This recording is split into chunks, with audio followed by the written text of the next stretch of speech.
Hi, Wendell. Thank you so much for being with me today. It's a pleasure being here again. Yes. So you were here last year. So That thanks so is much for correct, being with us yes. again. I hear you're the founder of APS, also known as the Africa Private Sector Summit, That which is is correct. amazing. And then I also hear you have an initiative called the Africa Bill of Rights. Tell me more about that. The African Private Sector Summit has come up with, from a series of convening of two meetings with business leaders. We came up with the Private Sector Bill of Rights. And the origin of that is actually being extracted from all of the various protocols signed by African heads of states that you will find in the RECs as well as the AFTA protocols. And so we realized that these protocols are not being fully implemented. Some countries are proactive, others are not. But in order for Africa to move forward, we have to do this collectively. It cannot be a situation one country is doing it, the other country is not doing it. It sort of impedes the process of delivering of the implementation of the AFTA protocols. All right? So what we have looked at and determined is that these protocols are very healthy for doing business in Africa. And to have an appreciation of moving Africa forward, we need to convene ourselves and say to our heads of states, you have signed these protocols, please implement them. These are rights that would enable a functional private sector, all right, to sustain and improve and develop Africa. You know, this Agenda 2063 says that Africa should come full course in terms of its development, hopefully by then. We can do that in a shorter period of time under the Bill of Rights. All right? And all we need to do is the business sector, the business community to come together, rally around this document, all right? Get our heads of states to sign off on it, and bingo, we should have the process accomplished in a shorter period of time than the period of 2063. Nice. So, what was the motivation behind this Bill of Rights? Did you have an idea that wasn't implemented, and then you were like, you know what, we need to create this? What was the starting factor for this? You look at what is happening. I like to again state here the AFTA document is a gift to the private sector. All right, because when you look at the countries individually, you find that there's a disconnect between government and business. Most governments seem not to have an appreciation, the functional role of the private sector. So if those countries that are doing well right now, you find that they have an appreciation of the private sector. Now, if everybody, all of the governments were doing so concurrently, all right, that would speed up the process, delivering the AFTA and REX agenda protocols. It will create a more enabling business environment across the continent.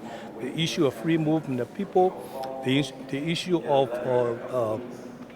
for example, economies of scales. Yes. All of these So, things will be done. right. So what is your motivation to other people? What do you want them to do? Is it something that people can sign or rally against? How exactly do they do that?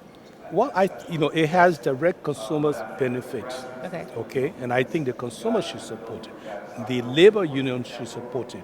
The private sector businesses, the businesses should support it, all right, and government themselves should support it because what it does, it relieves the government of the headache of providing jobs.